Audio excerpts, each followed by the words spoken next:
Tick tock on the tower power clock. Correct time for the big boss with the hot sauce. You see, that's me. I am the Geator with the heater being on the record. I play the single, rotten bop and chip down. Once again, let me say greetings and salutations to the entire population of this here fantastic nation. My name is the Geator, and you're on the air with Neil Sedaka. You're on the air with Bo Diddley, but to kick things off now, let's go back to the year 1962. Let's kick it off with the Geator Gold Dancers, and do you remember?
Success story this young lady has. She starts out as a babysitter for the young girl that writes it, Carole King.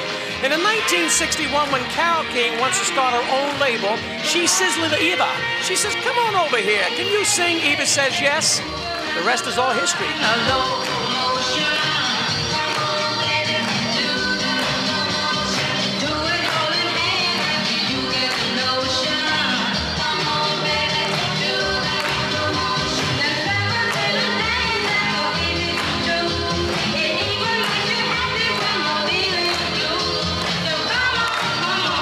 Come on, and I know you know how to do the locomotion. Come on, this is just the beginning. We're going to have to leave you momentarily, but when we come back with the Geator Gold Dancers, you're going to see and hear the fantastic Bo Diddley, so don't you dare touch that dial.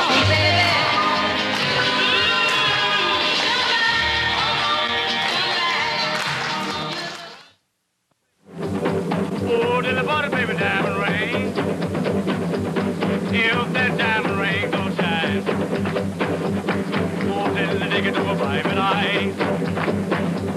If that private eye can't see, even I take the ring from me.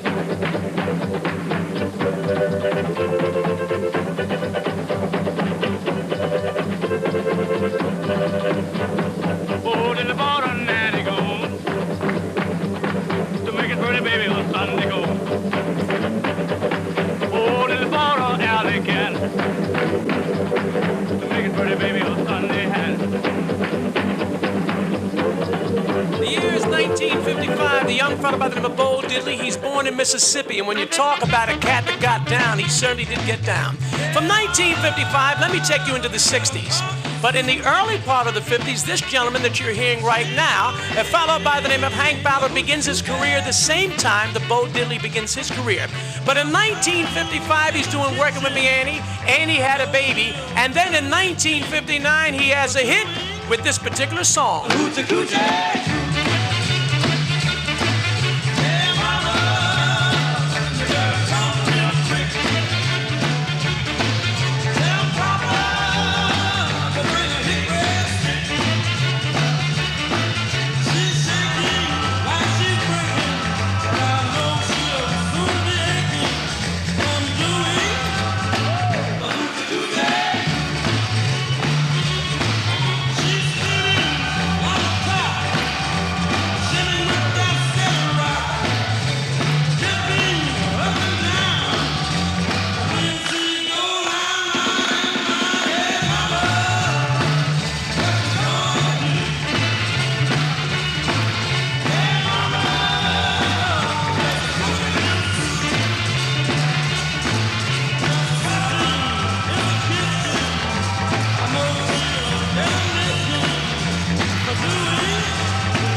to 1959, this young man, Hank Ballard, is the top winner on the R&B charts. Working with me, Annie.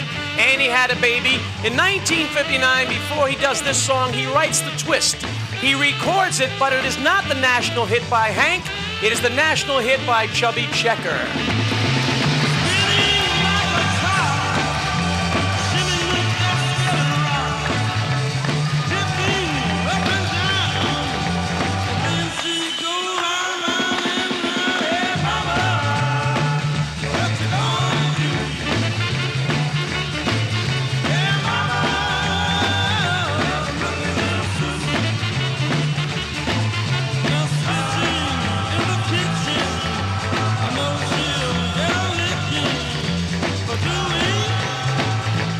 Coochie Coo, the Geator Gold Dance is getting down with Mr. Hank Ballard. You know, by the way, that Hank Ballard wrote almost all of the songs that he recorded. Now, when you talk about a songwriter, when you talk about an artist, it is my pleasure right now to take you with me to the Geator Phone-O-Vision and introduce you to my buddy, Mr. Neil Sedaka. Neil, it's the Geator. The Geator, how are you doing? I'm fine, Neil. How do you feel? I feel great. How you doing, Jerry? Wonderful, my buddy.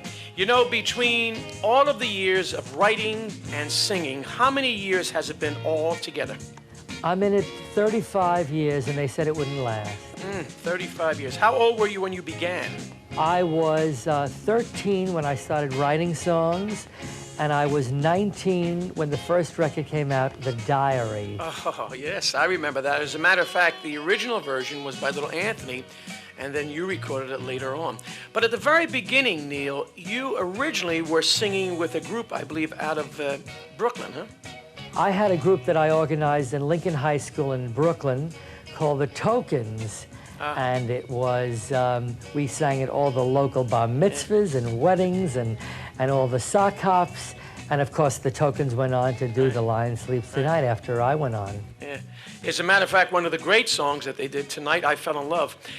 You also, besides singing, take time out to write for other groups in the 50s. Who were some of the groups that you were writing for back then?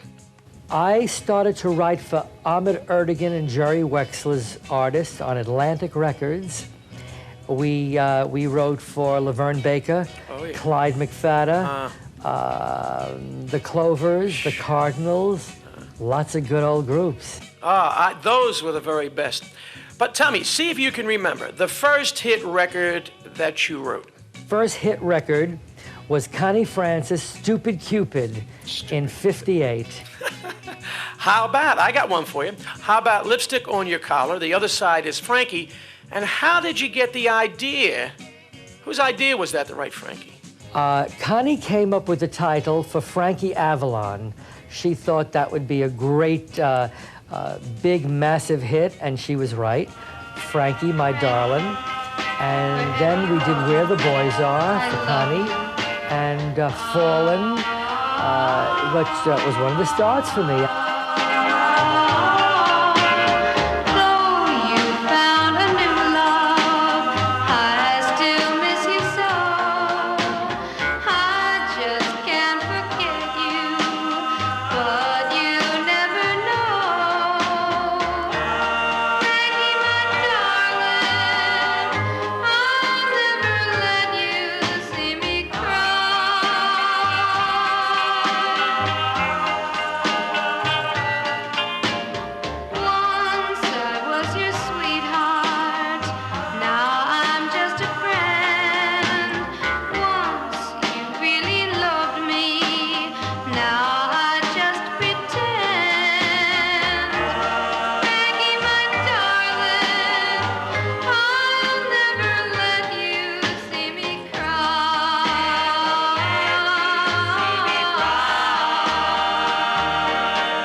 wonderful? Frankie, my darling, Neil Sedaka, he writes it for Frankie Avalon. I'm going to take a little break. When I come back, we're going to continue with Neil, and we're going to take you to the year 1959, and the Geator Gold Dancers will dance to a top 10 record he wrote called Oh Carol. Frankie, wherever you are, I love you.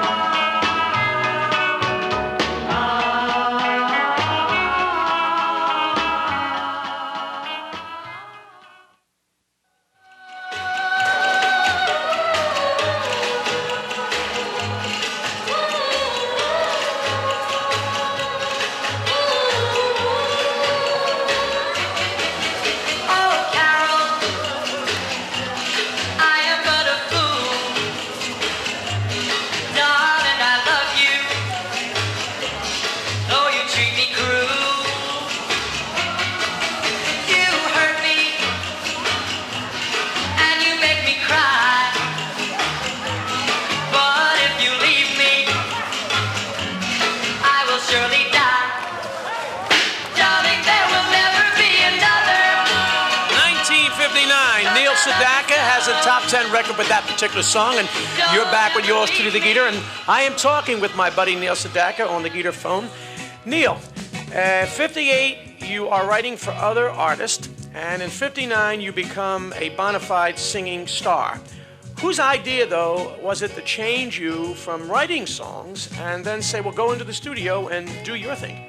Don Kirshner and Al Nevins were my managers and publishers, and they brought me to RCA Victor. Steve Scholes, who brought Elvis to RCA, signed me.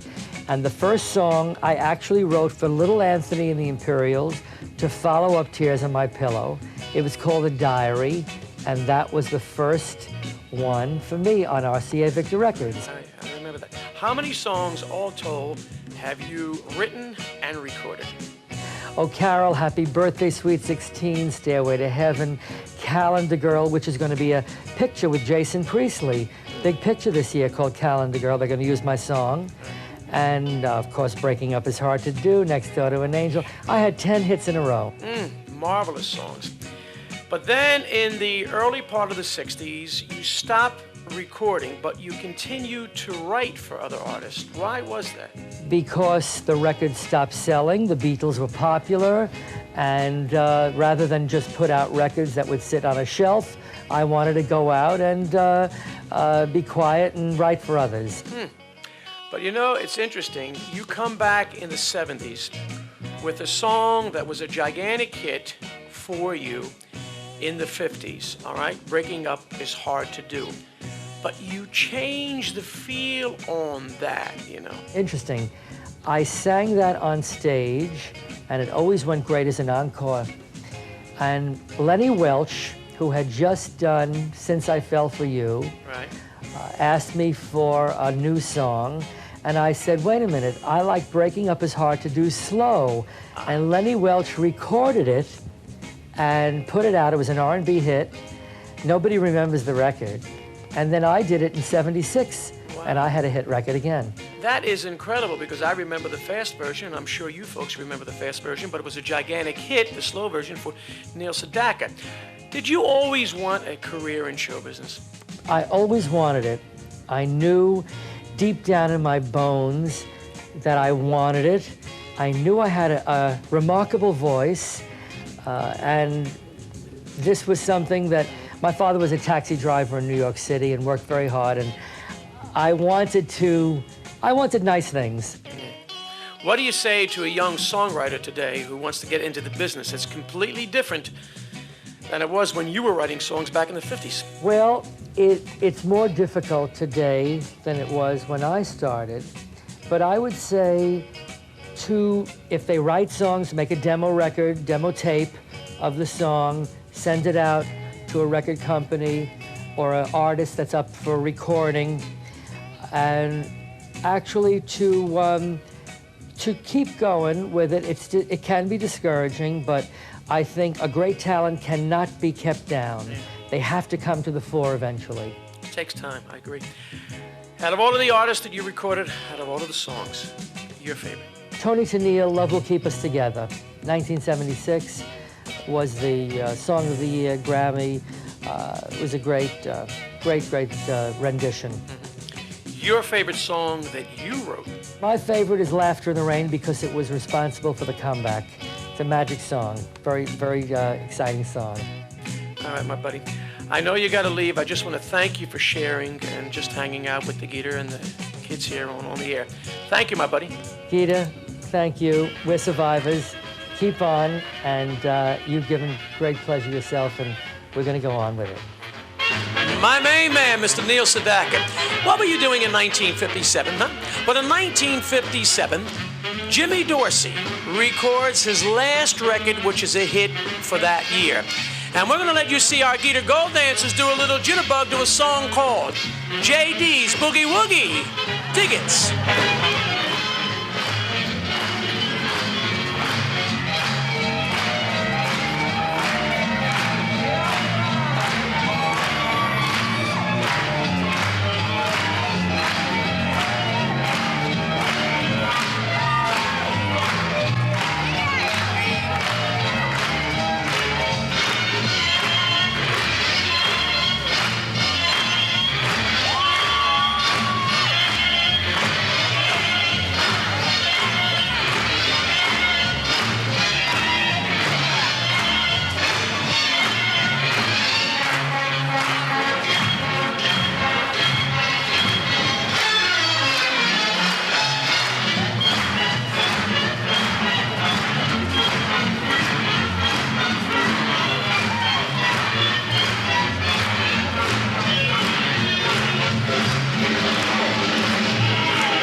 Hot sauce. Let's go back to the year 1958. Chuck Berry has a song from a motion picture called Go Johnny Go. I present to you Little Queenie with the Geator Gold Dancers.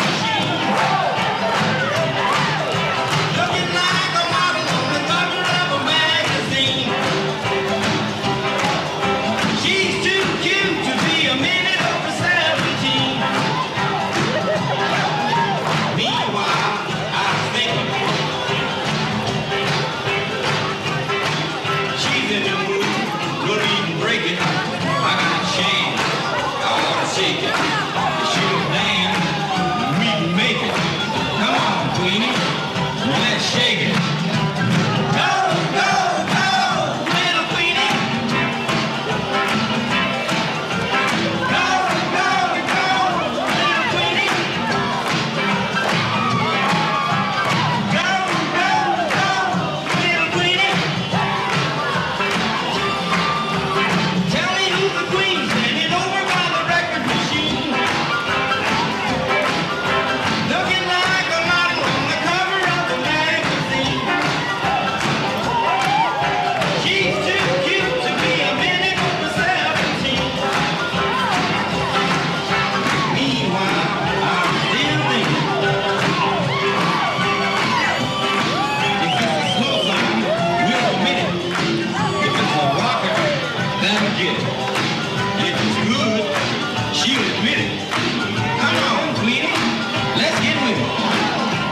and Mr. Chuck.